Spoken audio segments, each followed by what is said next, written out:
Ito ang balita na ikay mawiwili. Mga nagbabagang kamao, mga buksi. So mga par, matapos nga po maikasang world title fight sa pagitan ng WBA Bantamweight Champion Takuma Inoue kalaban ng ating kababayan na si Jerwin Prettyboy Angkahas, nagaganapin sa November 15 itong taong kasalukuyan sa baluarte mismo ni Takuma sa Japan, kung saan mga idol may panibagong good news ulit ang MP Promotion para pa sa mga ibang pambato natin, kung saan mga idol kasado na rin po ang sagupaan ng Pinoy world title contender si Jonas One Punch Sultan. Bali ang makakalaban niya dito mga idol si Frank Gonzalez na mangyayari sa September 6 sa US. Isang American fighter na may kartadang 12 wins, 3 talo, at sa 12 panalo nito, 6 ang nakuha niya sa knockout. Solid din itong kalaban ni Sultan mga idol dahil naipanalo nito ang kanyang huling 3 na kalaban via knockout, at ang huling boxer na nakatalo sa kanya ang IBF champion ngayon sa bantamweight na si Manny Rodriguez. Kaya sigurado magagamit ni Sultan ang katawang lupa niya dito sa laban. Pero tiwala tayo mga idol na uuwing tagumpay si One Punch. Alam kasi natin mga idol kung gaano ito kagutom na manalo sa laban para maibalik nito ang kanyang pangalan bilang top contender sa bantamweight matapos ang kanyang pagkatalo sa kamay ni Paul Butler para sa bakanting WBO title na binaklas kay Cuadro Alas, kung saan ito sana ang ticket niya para makalaban kay Naoya Inoue sa Undisputed.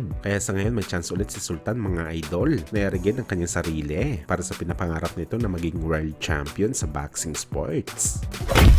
Samantalang kung kasado na ang laban ni Jerwin Angkahas at Jonas Sultan mga idol, iniluluto naman po ng Manny Pacquiao Promotion ang muling pagbabalik-bakbakan ng dating WBC Featherweight Champion Mark Magsayo, kung saan mga idol matunog nito na posibleng makalaban ang dating title challenger na si Adam Lopez. Unang laban to mga idol ni Magsayo sa junior lightweight matapos ang magkasunod na talo nito sa kamay ng dalawang Meksikano na sina Brandon Figueroa at Ray Vargas. Kaya kumotivated si Jonas Sultan na maibalik sa tuktok ang kanyang pangalan. Mas atat na rin itong si Magnifico mga idol na isemento nito ang kanyang pangalan sa 130 pounds at pilitin na maging kampiyon sa dalawang magkakaibang dibisyon. Bagamat gayon pa man mga idol, hindi madali na pagsubok para kay Magsayo si Adam Lopez kung siya talagang sunod nito nung makalaban, dahil kahit may record dito na 16 wins, 6 ang knockout at 5 talo, mga kampiyon naman po ang mga tumalo sa kanya, kabilang na nga dyan si Isaac Dugbay, Stephen Fulton at Oscar Valdez. Kaya mahirap din to na pagsubok para kay Magsayo, pero tiwala pa rin tayo, naangat pa rin ang lakas ng Pinoy sa bakbakan.